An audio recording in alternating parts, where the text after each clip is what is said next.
नमः शिवाय, नमः शिवाय।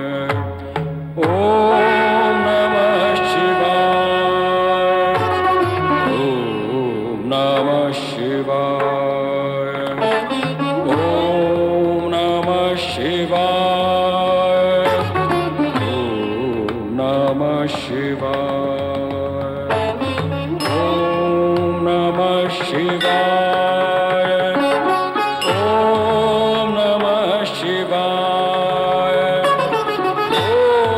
नमः शिवाय, ॐ नमः शिवाय, ॐ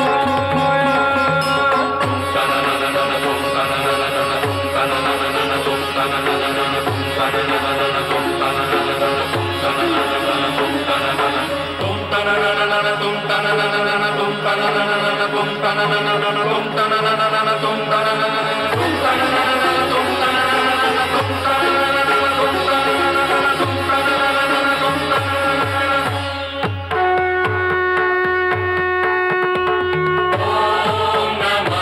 शिवाय, ॐ नमः शिवाय, ॐ नमः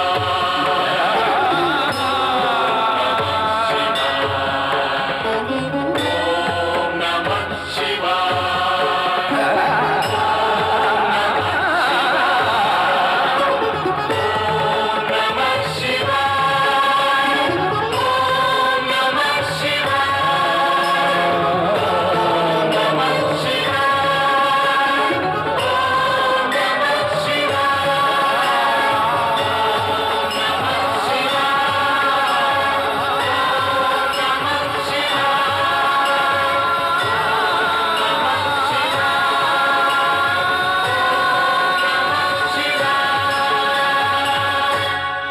ॐ नमः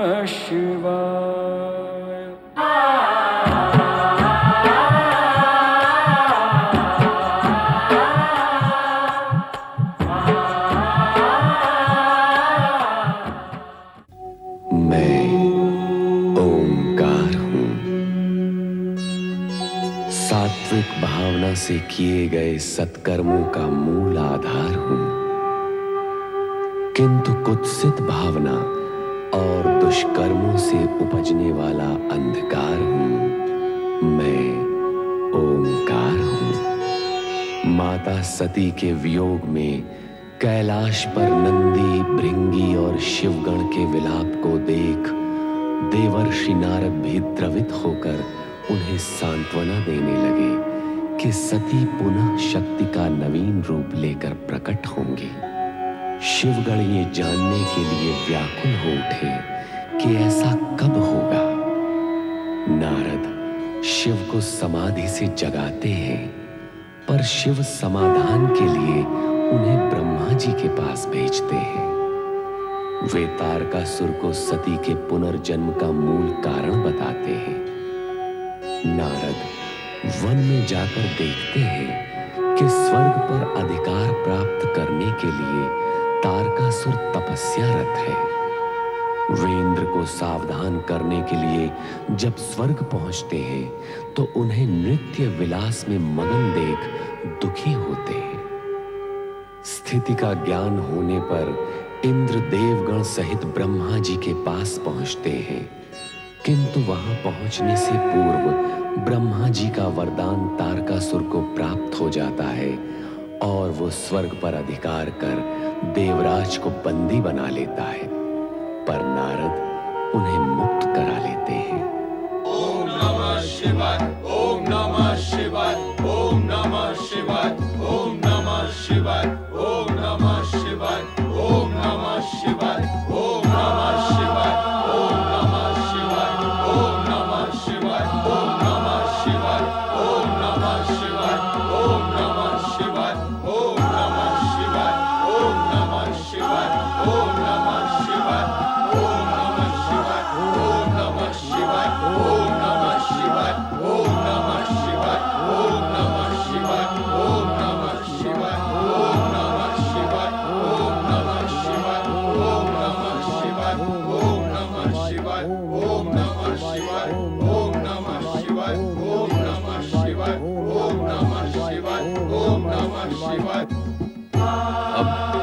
अब अर्थात रिंगी, समय अवसर का ध्यान रखा करो। अब का अर्थ है कि अब क्या होगा।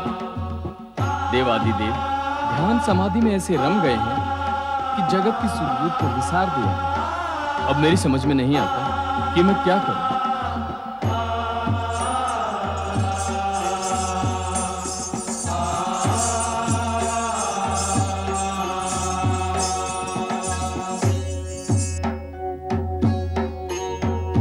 जब से माता सती हमको छोड़कर गई है, हमें तो पूरा कैलाश सूना ही सूना लगता है।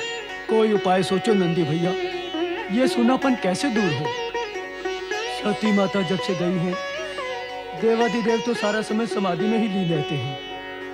हमारे पुकारने पर, प्रयत्न करने पर भी उनकी समाधि भंग नहीं होती। समाधि तो देव ऋषि नारद के प्रकट होने से ही भंग होगी। अर्थात देवेश्वर को जगाने के लिए देवर्षि का स्मरण करना होगा। देव ऋषि किसी के स्मरण करने से नहीं आते।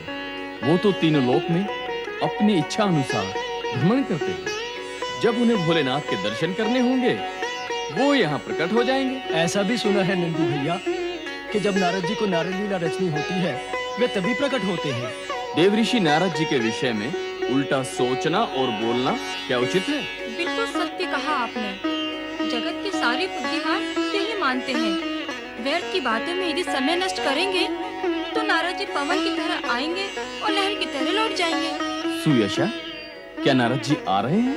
हाँ, मैंने उन्हें आकाश से उतरते हुए देखा है। ये तो अति शुभ समाचार लाई हो भाभी। नारायण नारायण। देव ऋषि, आज आप उचित समय पर आए हैं। नारायण नारायण। नंदी, क्या इससे पहले मैं अनुचित समय पर आया करता था? नहीं नहीं देव ऋषि, इनका अभिप्राय है कि आज आपकी आवश्यकता थी। केवल आज? क्या आज के अतिरिक्त मेरा आना सदा ही अनावश्यक हुआ करता था? और आप मुझे ये बताएं, आज पति के शब्दों को पत्नी क्यों अर्थ दे रही हैं? देव ऋषि, तर्क और बुद्धि में आपके सामने ठहरने की शक्ति और क्षमता हम में नहीं है। तो फिर कितनी क्षमता है तुम में? केवल आपसे विनय और अनुरोध करने की क्षमता है। हे देव ऋषि, कृपा करके त्रिलोकीनाथ को समाधि से जगा दें। तुम्हारी ये इच्छा है कि मैं भोलेनाथ की समाधि भंग करूं? लगता है इसी हेतु तुम सब चिंतित हो। नारायण नारायण। हे देव ऋषि, आपने तो अनेक बार हमें इस चिंता से उबारा है। इस बार भी इस चिंता से मुक्ति दिलाएं। बारंबार के प्रयास से यदि क्रोध में महादेव का तीसरा नेत्र खुल गया तो फिर मेरी चिंता कौन करेगा नंदी? ऐसा हो ही नहीं सकता देव ऋषि। हमारे स्वामी तो आप पर बड़े कृपालु हैं। वे कदापि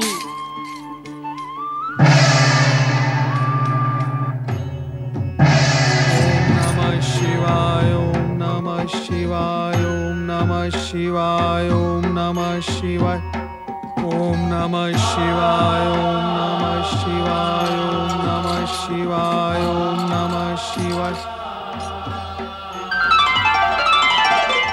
देवादिदेव महादेव के श्री चरणों में नारद का प्रणाम स्वीकार हो। सदा जगत कल्याण का ध्यान करने वाले नारद, क्या तुम भी यहाँ अपने कल्याण की कामना लेकर आए हो? हे त्रिकालदर्शी, आपको ज्ञात है कि जगत के कल्याण में ही नारद अपना कल्याण मानता है। जो लोग ऐसा मानते हैं और करते हैं, केवल उन लोगों को ही आपकी कृपा प्राप्त होती है। तो यहाँ आने और हमें समाधि से विचलित करने का कारण? आपके दर्शन, मात्र आपके दर्शन ही मेरा प्रयोजन है। नारद, अकारण तो तुम कुछ करते ही नहीं। इस दर्शन के कार्य में भी कारण अवश्य होगा। अब क्या निवेदन करूं देवेश्वर? माता सती के न होने से कैलाश के वातावरण में शून्यता व्याप्त हो गई है। आप तो समाधि में लीन हो जाते हैं, किंतु आपके शिवगण नंदी, भृंगी कहां जाएं, क्या करें? क्यों? इन्हें क्या कष्ट है? शून्यता ही सबसे बड़ा कष्ट है देव। ये सब आपके समाधि से जागृत होने की प्रतीक्षा करते रहते हैं कि कब आप जागे और आपके दर्शन पाकर, आपकी वाणी सुनकर अपनी शून्यता को कुछ भर सके। तो तुम इनकी शून्यता दूर करने के उद्देश्य से यहाँ आए हो। मैं तो आपकी शून्यता भी दूर करने का इच्छुक हूं महेश्वर, और मैं ही क्यों, समस्त देवगण, शिवगण, सभी की ये इच्छा है। इससे तुम्हें या देवगणों को क्या लाभ होगा? महेश्वर, बिना लाभ के कभी कोई इच्छा व्यक्त नहीं करता। तुम कौन से और किसके लाभ की बात कर रहे हो नारद? लोक कल्याण की, प्राणी मात्र के हित की, जगत के लाभ की बात कर रहा हूं। देवेश्वर, यदि आपकी कृपा से तामसिक गुण हटकर सात्विक गुण की वृद्धि करता है तो ये सबके हित की बात है। आपसे ये सत्य तो छिपा नहीं है कि असुर राज तारकासुर ने देवताओं को अपने ही स्वर्ग से हटाकर अत्यंत दयनीय और शोचनीय परिस्थिति में पहुंचा दिया। महेश्वर, देवताओं की दुर्दशा का कोई उपाय कीजिए। उपाय तो सृष्टि के रचयिता ब्रह्मा जी ही कर सकते हैं। उन्हीं के दिए हुए वरदान से अहंकारी होकर तारकासुर अनीति और अन्यायपूर्ण कार्य कर रहा है। उचित यही होगा कि तुम उन्हीं के पास जाओ।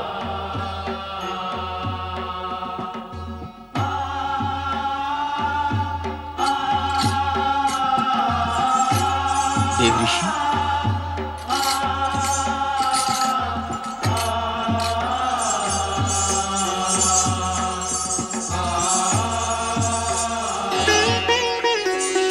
अब क्या होगा देव ऋषि? नंदी, जो भी होगा शुभ ही होगा। वो शुभ कब होगा? भृंगी, सत्य को समझ लो कि समय से पहले और भाग्य से अधिक कभी किसी को कुछ प्राप्त नहीं होता। जो भी होगा अच्छा ही होगा। माता सती के रिक्त स्थान की पूर्ति होते ही सब ठीक हो जाएगा। क्या ऐसा होगा देव ऋषि? अवश्य होगा नंदी, अवश्य होगा। भोलेनाथ की कृपा से अवश्य होगा। नारायण नारायण।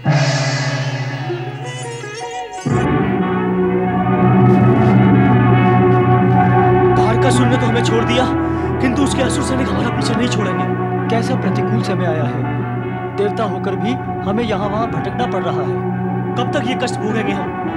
क्यों ना हम सब देवता मिलकर इन दुष्ट राक्षसों का सर्वनाश कर दें? अच्छा, तो तुम हमारा सर्वनाश करोगे? हमारे स्वामी तारकासुर ने तुम पे दया करके तुम्हें छोड़ दिया, तो तुम उनके ही विरुद्ध षड्यंत्र कर रहे हो, और हम तुम्हें दंड दिए बिना नहीं छोड़ेंगे। दानव से हमारी रक्षा करें, रक्षा करें, हमारी देवर्षि, देवर्षि, आप तो ऐसे भाग रहे हैं जैसे आपके पीछे असुर आ रहे हो। अरे, ये खड़ी चोटी वाला कौन आ गया? ये तो देवताओं के ऋषि हैं। नारद, ऐसा ही है देव ऋषि, ऐसा ही है। कुछ उपाय करें मुनिवर। हमारी रक्षा करें देव ऋषि। यदि मैं आपकी रक्षा करूंगा तो फिर मेरी रक्षा कौन करेगा? देवगण, कृपया स्वयं आप अपनी रक्षा कर ले तो उचित होगा। नारायण नारायण। देवराज, कहाँ हैं आप? देवराज,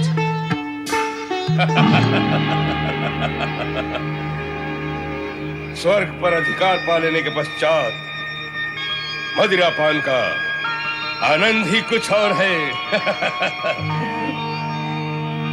क्षमा महाबली, क्षमा। क्षमा महाबली, क्षमा। किस अपराध के लिए क्षमा मांग रहे हो सेनापति? महाबली, आपके विरुद्ध षड्यंत्र रचने वाले देवताओं को लेकर हम आपके पास आ रहे थे, किंतु खड़ी चोटी वाले मुनि नारद मार्ग में मिल गए। वो हमें बातों में लगाकर उन्हें बचा कर ले गए। सेनापति, तुम हमारे विनाश के बोल न बोलो। नहीं स्वामी, मैं ऐसे क्यों बोलूंगा? हम देवताओं को पराजित करके स्वर्ग के अधिकारी बने हैं। यदि तुम एक तुच्छ मुनि जैसे प्राणी से पराजित होकर लौटोगे तो क्या यह विनाश का लक्षण नहीं? भविष्य में ऐसी भूल नहीं होगी स्वामी। भविष्य को तो तुम अंधकार में खोकर आए हो सेनापति। देवताओं को हमारे विरुद्ध षड्यंत्र करने का प्रोत्साहन मिल गया है। यदि हमने समय रहने पर देवताओं को दंडित न किया तो समय आने पर वही हमारे विरुद्ध षड्यंत्र करके हमसे स्वर्ग छीन लेंगे। ऐसा नहीं होगा महाबली, मैं ऐसा नहीं होने दूंगा। जाओ तुम।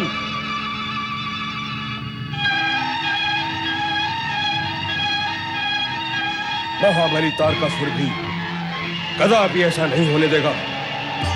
हे परमपिता, यदि हम अपनी रक्षा करने योग्य स्वयं होते तो इस तरह छिपते हुए मारे मारे क्यों फिरते?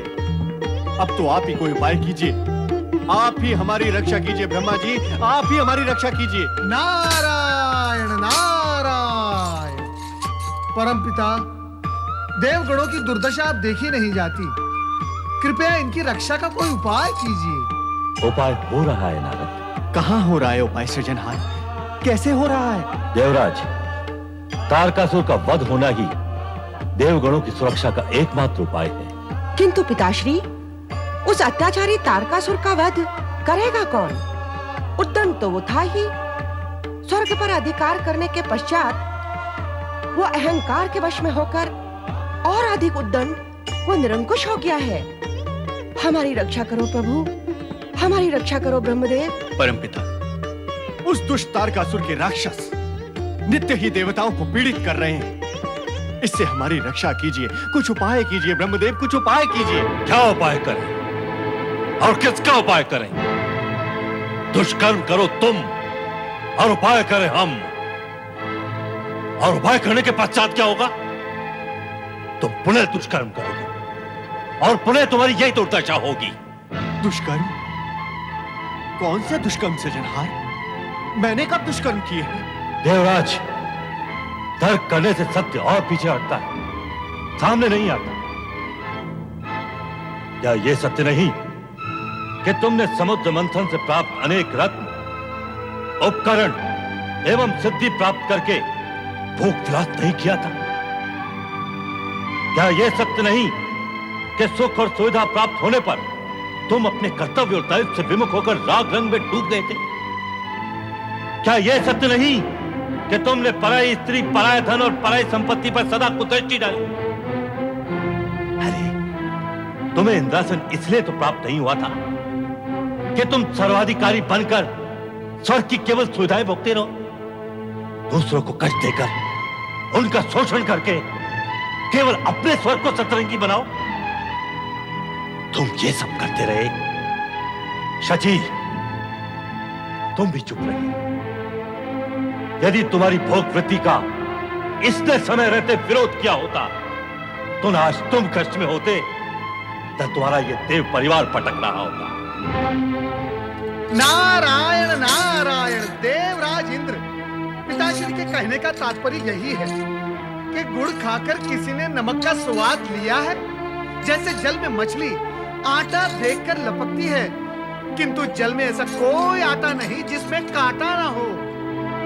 अनावश्यक भोग के पीछे रोग, अधिक क्रीड़ा के पीछे पीड़ा और छीना झपटी से प्राप्त किए हुए सुख के पीछे सदा दुख ही खड़े रहते हैं। हे परमपिता, मैंने आपका ही अभिप्राय स्पष्ट किया है, कुछ अनुचित तो नहीं कहा? नारद, प्रश्न तुम्हारे अनुचित कहने का नहीं है, प्रश्न है देवराज ने क्या उचित समझा। सो तो है परमपिता, संपूर्ण जगत में समझ समझ का फेर है। समझो तो उजाला ही उजाला है और ना समझो तो नारायण नारायण। नारद, तुम गंभीर अवसर और प्रसंग पर भी विनोद करते रहते हो। क्षमा करें मातेश्वरी, मैं विनोद नहीं कर रहा था, मैं सत्य कह रहा हूं, वो भी ऐसा सत्य जो स्वर्गलोक से लेकर मृत्युलोक तक फैला हुआ है। यदि आपको मेरे कथन पर विश्वास नहीं है तो आप स्वयं दृष्टि डालकर देख ले मृत्युलोक पर। जिसने भी स्वार्थ, लोभ और भोगवश होकर समझ से शत्रुता की, वो अंधेरों में ही गिरता चला गया। यही विश्वव्यापक सत्य है। देवराज इंद्र, नारद ने वही कहा है जो मुझे कहना था। तुम स्वर्ग के अधिपति और देवताओं के राजा होकर भी अपनी भोग वृत्ति के कारण अपना सब कुछ खो बैठे, किंतु तामसिक वृत्ति वाला तारकासुर अपने जप तप के बल पर मुझसे वरदान प्राप्त करके अपनी आसुरी जाति के उत्थान का मार्ग प्रशस्त कर रहा है। तुम दिव्य शक्तियों से पूर्ण होते हुए भी पराजित हुए और आसुरी शक्तियों का स्वामी घोर तपस्या और त्याग करके विजयी हुआ। क्षमा करें परमपिता, मुझे क्षमा करें। इस भोग वृत्ति के कारण मुझसे जो भूल हुई है उसके लिए मुझे क्षमा करें सृजनहार। मैं देवराज इंद्र आपको यह वचन देता हूं कि भविष्य में ऐसे कार्यों की पुनरावृत्ति हम देवों से कभी नहीं होगी। हाँ पिताश्री, मैं भी भविष्य में सावधान रहूंगी। आप कृपा कीजिए कि तारकासुर को दिया गया वरदान फलित न हो। असंभव, ये प्रकृति के नियम के विरुद्ध है। वरदान कोई बालकों का खिलौना नहीं जिससे इच्छानुसार कभी भी लिया अथवा दिया जा सके। सच तो यह है कि वरदान दिया नहीं जाता, वो तो साधक द्वारा लिया जाता है। अपने जब तब से संचित पुण्य के बल पर साधक वरदान प्राप्त करता है। जब तक उसके पुण्य शेष रहते हैं, वरदान की शक्ति भी उसका साथ देती है। पुण्य के क्षीण या समाप्त होते ही वरदान भी अपना प्रभाव खोने लगता है।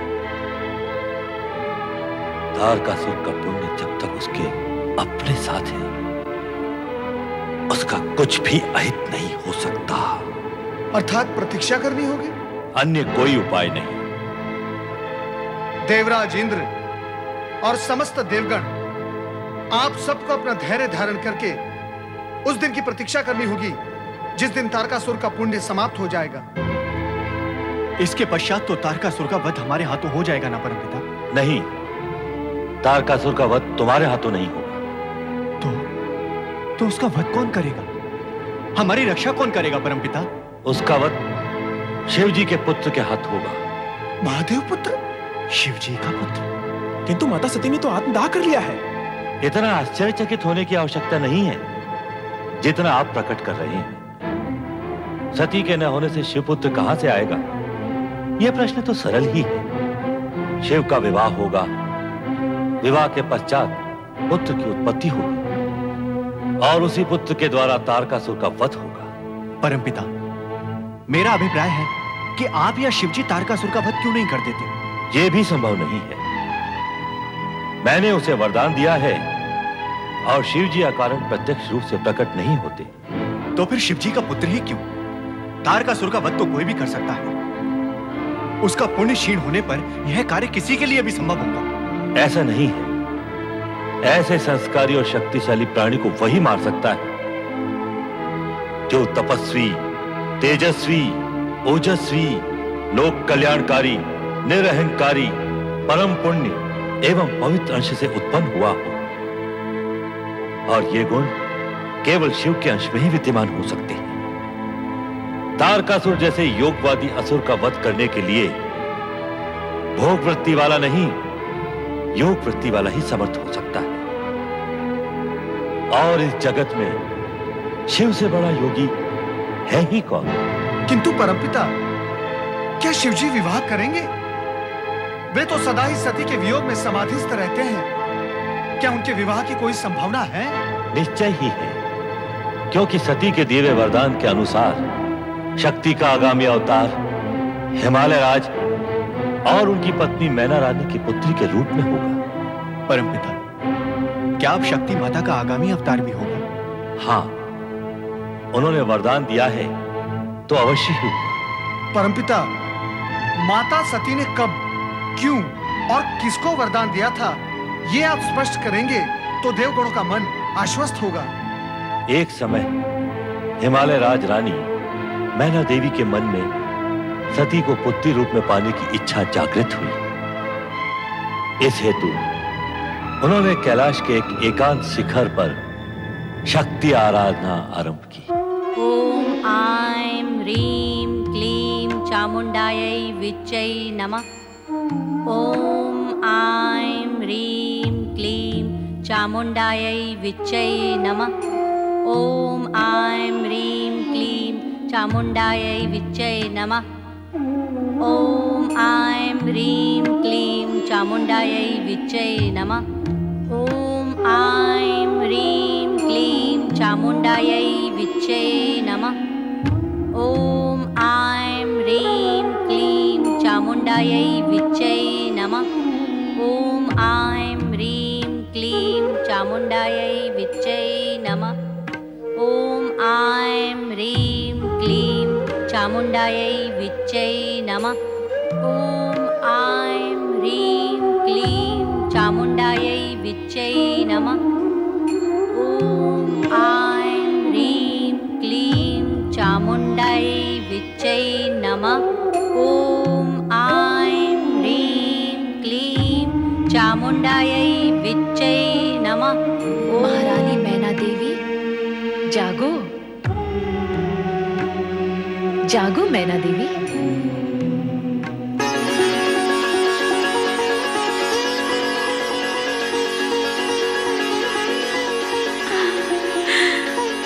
माँ जगदम्बा, आपके दर्शन पाकर मेरा जन्म सफल हो गया माँ।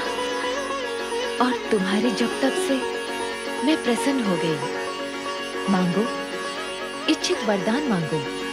केवल ये कि अगले अवतार में मैं आपको पुत्री रूप में पाने की इच्छुक हूँ।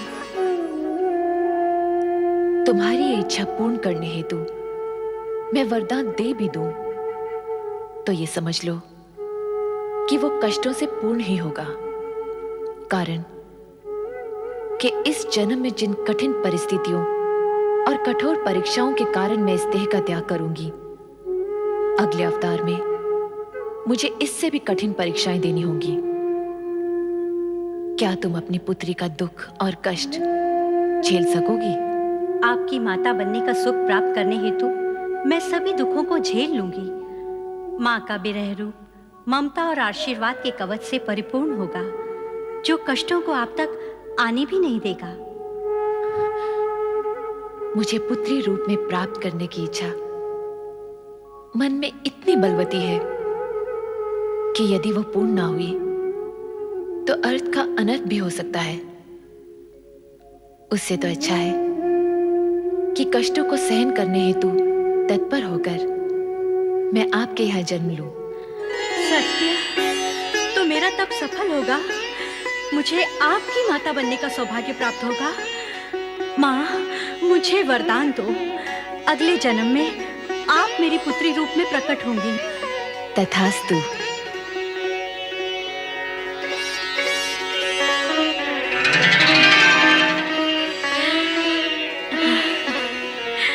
यह अटल सत्य है कि सती के दिए हुए वरदान के अनुसार सती के पुनः नारी अवतार के माता पिता बनने का श्रेय हिमालय राज और मैना को प्राप्त होगा। देवराजेंद्र, इस हेतु आप सभी देवगणों को मैना रानी और हिमालय राज के पास जाकर उन्हें सती के वरदान का स्मरण कराते हुए शक्ति आराधना के लिए प्रेरित करना होगा। शक्ति आराधना? हाँ, शक्ति आराधना, जिससे उद्देश्य पूर्ति की दिशा में कार्य प्रारंभ हो सके। जो आज्ञा ब्रह्मदेव, हम इसी क्षण वहां जाते हैं।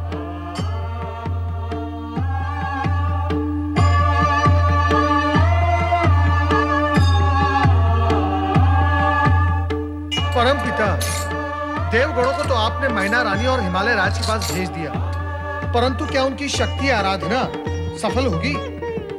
तुम्हें शंका क्यों है नारद? शक्ति तो शिवजी की अर्धांगिनी है। सती के अग्नि प्रवेश पश्चात शिवजी का वैराग्य बढ़ गया था। हे परमपिता, क्या ऐसी स्थिति में शिवजी शक्ति को अवतार लेने की सम्मति देंगे? नारद, जब तुम इस सत्य को स्वीकार करते हो कि शक्ति सदा शिव की अर्धांगिनी है, तो यह भी स्वीकार करो कि वो सती के वरदान को अपूर्ण नहीं रहने देंगे। सती के वरदान की पूर्णता में शिव लीला का योगदान भी अवश्य होगा। ब्रह्म वाक्य सत्य ही होगा। नारायण नारायण। आपको तो स्मरण ही होगा महारानी मैना रानी कि सती माता ने आपके यहाँ पुत्री रूप में जन्म लेने का वरदान दिया था। वरदान मुझे दिया था? सती माता ने मेरे घर पुत्री बनकर पैदा होने का?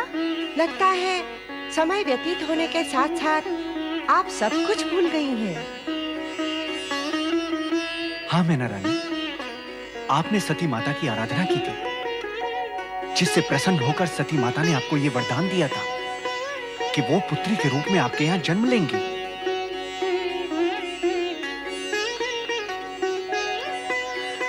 हाँ, कुछ कुछ स्मरण तो हो रहा है।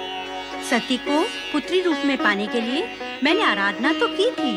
तो अब उस वरदान की पूर्ति के लिए आपको माँ शक्ति की आराधना करनी होगी। हाँ, आपको शक्ति आराधना करनी होगी, क्योंकि सती ही शक्ति का रूप है शिव लीला के कारण आप वो वरदान भूल गई हैं। शक्ति की आराधना द्वारा शक्ति को जागृत कर आपको उन्हें वरदान का स्मरण कराना होगा।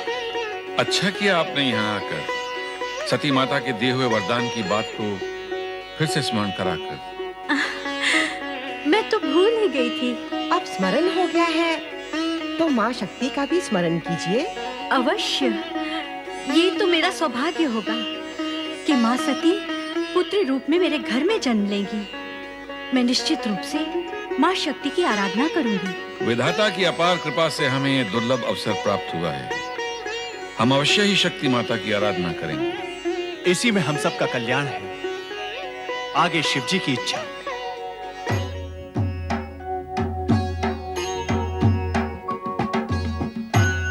ये तो नित्य की समस्या है। भोलेनाथ को समाधि से जगाएं कैसे? उन्हें बारंबार जगाने की आवश्यकता क्या है स्वामी? सुयशा, सोच विचार कर बोलो।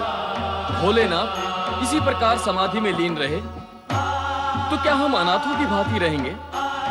ये निरंतर समाधि क्या उनको वैराग्य की ओर नहीं ले जाएगी? हमारा क्या होगा? वो तो हमारे स्वामी हैं।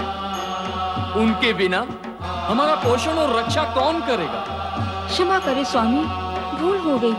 भोलेनाथ की समाधि तो देवऋषि नारद ही भंग कर सकते हैं। किंतु देवऋषि नारद है कहाँ? उनको बुलाएं कैसे? वो कब आएंगे? कब भोलेनाथ जागेंगे? उनके आए बिना कुछ भी संभव नहीं है। संभव है नंदी भैया, ये संभव है। देवर्षि नारद तो तीनों लोकों का भ्रमण करते हैं। हम सब मिलकर उनका आह्वान करें तो वे अवश्य प्रकट होंगे। हाँ नंदी महाराज, हम सब मिलकर उनका आह्वान करते हैं। क्यों सुयसा, ये उपाय उचित है? हाँ स्वामी, ऐसा करना उचित होगा। हे ब्रह्मा जी के मानस पुत्र, हे ऋषियों में श्रेष्ठ देव ऋषि नारद जी, हम आपका आह्वान करते हैं। ओम ब्रह्मपुत्र नारदाय नमः। ओम ब्रह्मपुत्र नारदाय नमः। ओम ब्रह्मपुत्र नारदाय नमः। ओम ब्रह्मपुत्र नारदाय नमः। ओम ब्रह्मपुत्र नारदाय नमः। ओम ब्रह्मपुत्र नारदाय नमः। ओम नमः। ओम ब्रह्मपुत्र नारदाय नमः। ओम ब्रह्मपुत्र नारदाय नमः। ओम ब्रह्मपुत्र नारदाय नमः। ओम ब्रह्मपुत्र नारदाय नमः। ओम ब्रह्मपुत्र नारदाय नमः। ओम ब्रह्मपुत्र नारदाय नमः। ओम ब्रह्मपुत्र नारदाय नमः। ओम ब्रह्मपुत्र नारदाय नमः। ओम ब्रह्मपुत्र नारदाय नमः। ओम ब्रह्मपुत्र नारदाय नमः। क्षमा करे भोलेनाथ, आपको क्रोधित करना हमारा उद्देश्य नहीं था। हम तो जय भोलेनाथ, जय शिव शंकर, जय त्रिलोकीनाथ। जय भोलेनाथ, जय शिव शंकर, जय त्रिलोकीनाथ। नारद, तुम इतने दूर क्यों खड़े हो? समीप आओ। आपकी वक्र दृष्टि से भय लगता है भोलेनाथ। लगता है आप अति क्रोधित हैं। ये नंदी अपने साथियों के साथ अकारण कोलाहल करके मेरी समाधि भंग कर देता है। हे त्रिकालदर्शी, अकारण तो कुछ भी नहीं होता। ये सब तो आपके सेवक हैं। आप अधिकतर समाधि में लीन होते हैं और ये सब आपके स्नेह और कृपा से वंचित होकर व्यग्र हो उठते हैं। इनका अपराध तो कुछ भी नहीं। यदि है तो केवल इतना कि अपने स्वामी के प्रति भक्ति और श्रद्धा से पूर्ण होकर उनकी कृपा के इच्छुक हैं। इन पर कृपा कीजिए। और कहो नारद, कुछ समाचार तो अवश्य लाए होगे। ऐसा कौन सा समाचार है देवेश्वर जो आपको ज्ञात नहीं? आपको तो यह भी ज्ञात होगा ही देवेश्वर कि ब्रह्मदेव ने इस सत्य का उद्घाटन किया है कि हिमालय राज की पत्नी मैना के गर्भ से मां शक्ति जन्म लेंगी। तो महादेव आपको ज्ञात होगा ही, किंतु मुझे यह ज्ञात नहीं है कि मां शक्ति के जन्मदिन का शुभ अवसर कब आएगा। हे महादेव, आप मुझे यह बताने की कृपा करें कि मां शक्ति का अवतरण कब होगा। नारद को अधीरता शोभा नहीं देती। अधीरतावश नहीं भोलेनाथ, जिज्ञासावश पूछ रहा हूं। नारायण नारायण। इस हेतु की तीनों लोकों में इसकी चर्चा और प्रचार कर सको। नहीं महादेव जी, मैं ऐसा नहीं करूंगा, सत्य कह रहा हूं। मुझे तुम्हारा स्वभाव ज्ञात है नारद। कोई भी बात तुम्हारे पेट में अधिक समय टिक नहीं सकती। हे त्रिकालदर्शी, मेरे स्वभाव में सुधार हुआ है। नारायण नारायण। महादेव जी, आप कृपा कर मुझे ये बता दे कि मां शक्ति जन्म कब लेंगी। अपने प्रश्न का उत्तर पाने हेतु तुम्हें प्रतीक्षा करनी होगी नारद।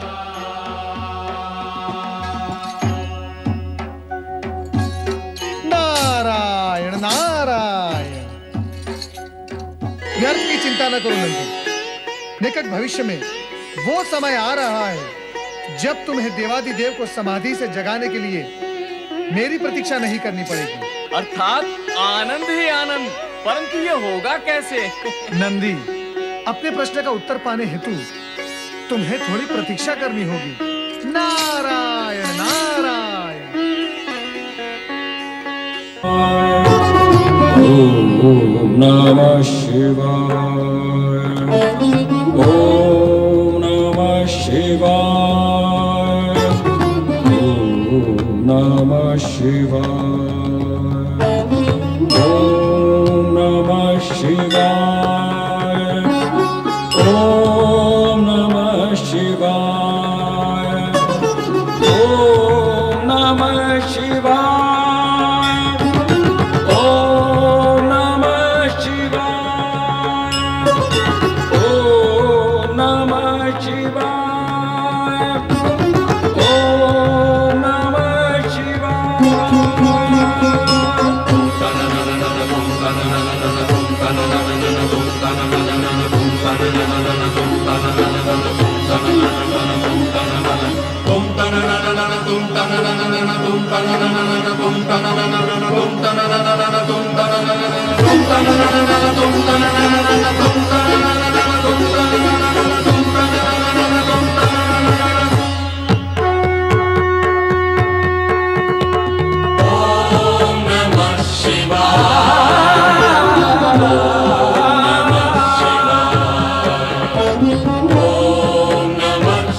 Oh